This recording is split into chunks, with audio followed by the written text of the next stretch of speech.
Hey Waffle Gang, I do hope you are well. My name is Mark and today we're checking out some more Reddit stories. And if you do love a Reddit story, why not consider hitting that like, subscribe, maybe that notification bell too. And let's crack on with today's first story, which comes from the Am I the Arsehole subreddit from Mountain Cash 5850 and says, Am I the arsehole for refusing to share my vacation home with my in-laws for 6 months after they sold their house without consulting me? Immediately you want to say not the arsehole, but let's check it out just in case. Am I the arsehole for refusing to share my vacation home with my in-laws for 6 months after they sold their house without consulting me? Background. My husband, 35 male, and I, 33 female, have been married for 5 years. We own a beautiful vacation home on the beach that we built ourselves and use throughout the year. My in-laws, 60s, have always been welcome guests, visiting for a few weeks here and there, and contributing financially towards maintenance costs. Last month, my in-laws suddenly announced that they were selling their house to downsize and move into a tiny condo. Apparently, they've been secretly harboring this idea for months, never mentioning it to me or my husband. They plan to close on the sale in 2 weeks and then move into our vacation home for 6 months while they figure things out. I was floored. This house is our sanctuary, not a retirement home extension. We use it frequently, have friends and family booked to visit throughout the year, and rely on the income it generates during peak seasons. My in-laws, on the other hand, haven't lifted a finger on the property themselves and contributed only minimally. My husband, bless his sweetheart, is more understanding. He feels bad for his parents and believes we can make it work. His in-laws, sensing my resistance, are now guilt-tripping us, claiming they have nowhere else to go and offering to pay significantly more than their usual contribution. Am I the arsehole for refusing to let them move in? On one hand, I feel obligated to help a family in need, but on the other, this feels like an outrageous imposition on our personal space and finances. Now, part of me is thinking, and maybe like as usual, I've read one too many Reddit stories with entitled people, etc, but when I was reading about the whole 6 months, I was thinking, is it really going to be 6 months? The fact that they haven't brought this up with you at all and they're just planning to move in and they're saying, oh, it's only going to be 6 months. It feels like it could extend a lot more. Potentially plans that this could be their retirement. Who wouldn't want to retire in a beautiful vacation home on the beach? And a part of me is also like, I wonder what other behaviors that they've shown in the past. And you say you bless your husband, sweetheart, about being more understanding, it's just enabling this kind of behavior and it needs to be stamped down pretty quickly before they do step foot into your place. So in the comments, OP does give some more information about their relationship with the in-laws and says, my relationship with them is strained because this is not the first time they've grossly overstepped. What a surprise, right? This has led to many a fight between my husband and me. My husband sees no wrong in their behavior and thinks we should just help them. Every time they're at the vacation home, they've commented on how much they love it and would love to live in a place like this at retirement. So I feel this was a very intentional move on their part. Not letting them stay will create conflict in my marriage, but I'm pretty positive that they will never leave if we let them move in. Someone also says, what else have they done? OP says, on our first marriage anniversary, they gifted us a chicken. We lived in an apartment at the time. On Valentine's Day, the second year, they showed up at our house mid-afternoon because they thought it would be special to spend the night with us. On the birth of our daughter, my mother-in-law refused to leave the delivery room until I had a nurse drag her out, and then she sobbed obnoxiously loud in the hallway outside the room. When COVID happens, she orders us cases and cases of beans and other canned food to help us prep for the apocalypse and then send us the bill. My mother-in-law demands all holidays with them and shows up unannounced to my parents, who are 4 hours away each holiday we spend with them, and forces us out of my bedroom and we sleep on the pull-out sofa the whole visit.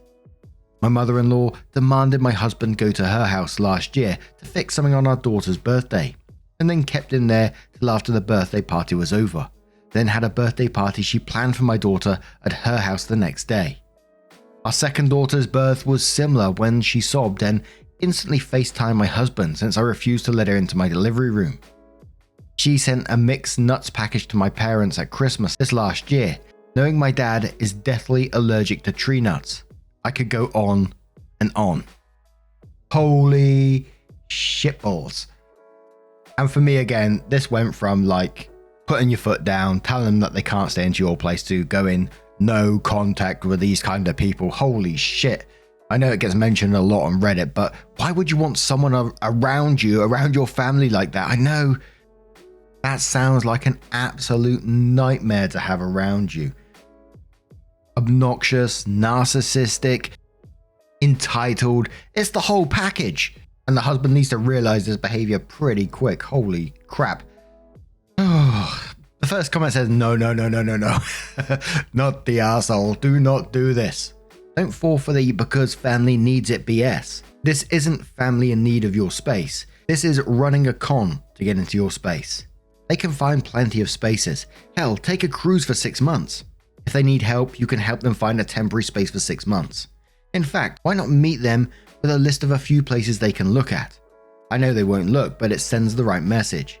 They just showed you who they are. They're sneaky, manipulative, only care about what they want, and are willing to try and guilt trip you to give it to them. Nothing in this says they are loving and want what is best for you. What do they even mean? Figure things out. It sounds like they don't have a plan and are just expecting to move in and stay forever. Once they have established residency, you can't just evict them. You need to go through a process. Since your husband can't say no now, do you really expect he'll be able to say no later? There is no upside for you in this. There is only grief and pain. I wouldn't do this at all, but if forced to, I would have them on a lease. That way you can evict them once it ends. If they get in there without a set end date, it will go much worse for you. I'm sorry your husband doesn't understand that his parents are using you both. Good luck. One more comment from Love Chins, who says, not the arsehole. Nope. As a retired senior, our planning was done years in advance. I read every best place to retire article, researched possible spots. We even traveled to a few close areas to scope them out. We made a list of things that would be more important as aging people. Health facilities, activities meeting our declining abilities, transportation towards the time we wouldn't be able to drive, even assisted living facilities and veterinarians. We spent the 2 years before the projected bug out date getting rid of stuff and storing what we knew wouldn't be needed immediately. If you let your in-laws descend on your home, you have a hard time prying them out. Tell your husband no and don't back down. This is shitty planning on their part. Youth can do things on the spur of the moment and still have time to retrench if things go wrong. Retirement is different. You will suffer more if they can't make up their minds or things go pear-shaped because they don't know what they are doing. I think they know exactly what they're doing and it all involves fucking over OP here, but OP updates the post and says, I'll give a quick update while I wait to get the kids from school and answer a few questions I saw pop up. We co-own the beach house. We bought it in 2020 when interest rates were super low before houses skyrocketed. The in-laws have helped us with projects and pay for a few things, but so do my parents. So we have never thought of their contribution as anything but help from parents. They had their annual Old Farts Christmas party, their words, not mine, there this past December, and had the place for a week free of charge for them and all their guests. So they definitely have gotten plenty of use of it. We had a come to Jesus moment yesterday, and I was the arsehole to my husband. I told him I was done, and I wasn't even entertaining them staying there as it's our business, and this is bad business. I basically told him I was over his mum, and it was at the point I'm about to peace out because I can't handle her shit anymore. Previous to this, I was no contact with her and would entertain them when they'd come to visit. He never stayed at our house, and we live relatively close to them. He still has no clue if they're truly selling their house, if they're upside on bills, or they're just arseholes, but I honestly don't care. My parents are immigrants and own a restaurant and have worked their asses off to create a fantastic life for me and my siblings. They also taught us the value of money and working hard for the things we have. The vacation home was bought cheap, but 90% of the renovations were done by me during my free time. Renovations are my true love. Nursing pays the bills. I love it too, but it doesn't fill the creative cup. I told him he'd lose the house to his parents over my dead body, and if he feels the need to financially set them up, he can do so with extra money he earns from picking up shifts. Also a nurse. Basically, I told him their failure was not an emergency on my part. They've always kept up the Jones and spent exorbitantly. So they might be broke, and again, I don't care. I've barely tolerated his mum for the past few years. I'll be cordial because I was raised well, but I'm over tolerating their nonsense. I will say he does see all this crap she pulls, but he was raised that mum knows best. He's Puerto Rican, so this is partially cultural, but I'm done. I worked yesterday and busted my ass, and then drove the kids to the beach house last night and picked up dinner, and we are there and I just thought, fuck no. So time will tell, but he called his parents on speakerphone and told them they couldn't stay, but the offer to condo hunt is still open, but he needs to know the price range and all that jazz. His mum cried and I flipped the phone off. So as of this moment, it's not happening. I also told him if it's a problem, he can quit claim deed the beach house and I'll cover the expenses and manage it myself. Because mama, don't play. And absolutely OP made the right decision in this one, putting her foot down, but it kind of feels to me like it's not going to be the end of this one, because that mum, the way that we've seen and the way that OP explained how manipulative she can be and all the shit she's done in the past, that it feels like she just won't let this one lie like that. So keep an eye out for an update on that one. But what do you guys make of this one so far? Let us know your thoughts down in the comments below. Let's move on to another story. Now, our next story does come from the Am I the Arsehole Here subreddit. It does have an update as well, titled Am I the Arsehole Here for preemptively striking against splitting the bill at a group dinner? From Rebel Ellen, who starts off, title says it all, but here's the story.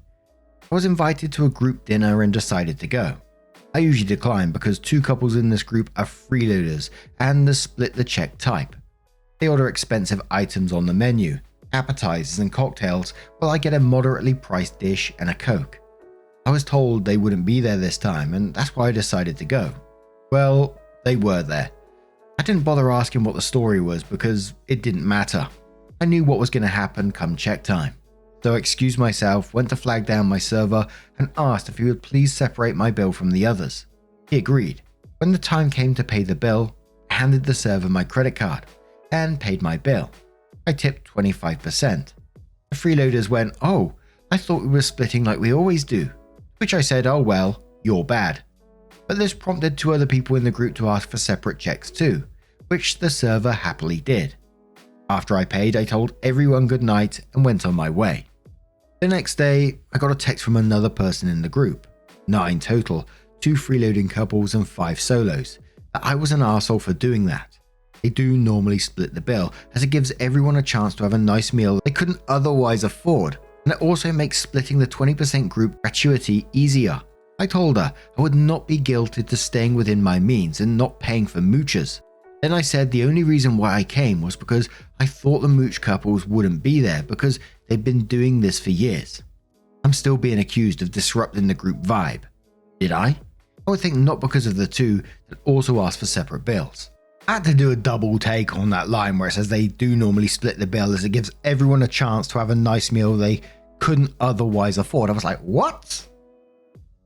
If this was an agreed upon thing and that's what everyone wanted to do, then fair enough, but not to just, expect that from everyone else. That seems like a really weird thing, and the person that's questioned you on this, I'm wondering about them as well now. Someone also said that line is total bullshit, and OP replied to it saying, I was like, what the fuck, when I read that too. And I realized she sometimes takes advantage too, though she's not as brazen as the mooch couples. I think she was implying I could and should take advantage too from time to time. That's not how I roll though. I'm very pay your own way. And to take advantage of the situation just sounds wrong in itself, doesn't it? Well, to me anyway. OP says this isn't about treating poorer friends to dinner, and says that's not what was going on here. We all make good money. These guys are just freeloaders. Zero decorum. Like I said, I only went because I thought they wouldn't be there. I stopped going because I noticed they were freeloaders and my feelings weren't a secret. By the way, when I invite someone out to dinner, I pay the entire bill. The type people I'd make that offer to are the type that would decline the invitation if it would wound their pride. And one more piece of info, which OP says, we all make roughly the same amount of money. 1, if the suggested restaurant is out of your price range and budget, you decline the invitation. 2, we go to the same restaurant, a Brazilian steakhouse. Everyone in the group likes steak, so it's an easy choice. I'm just coming back in because the absolute entitlement and audacity of it to say, oh, I thought we always split checks. I just like, come on, man. But Jeepers Creepers says, not the arsehole, and then say, I'm sorry. I always assumed we were together to socialize as friends, not subsidize meals for other people that cost more than what I have budgeted for myself. If that is the group vibe, then I hereby opt out of the group. And says, the fact that others followed your lead in requesting separate checks shows you're not the only person who feels this way. They were just looking for someone else to be brave enough to do it first. If I were you, I would contact those two and start a new Dutch dinner group. Cozy Field says, not the arsehole. Whenever my husband and I go out to eat, he always tells the server prior to getting drinks that him and I will be on one bill, just so that from the get-go it's clear that we're covering just for ourselves, and also not covering for our known moocher friend. Lol. I wouldn't have even told your server in private next time. Say it off the bat so that you'll be on one bill and the server will automatically separate it from the rest.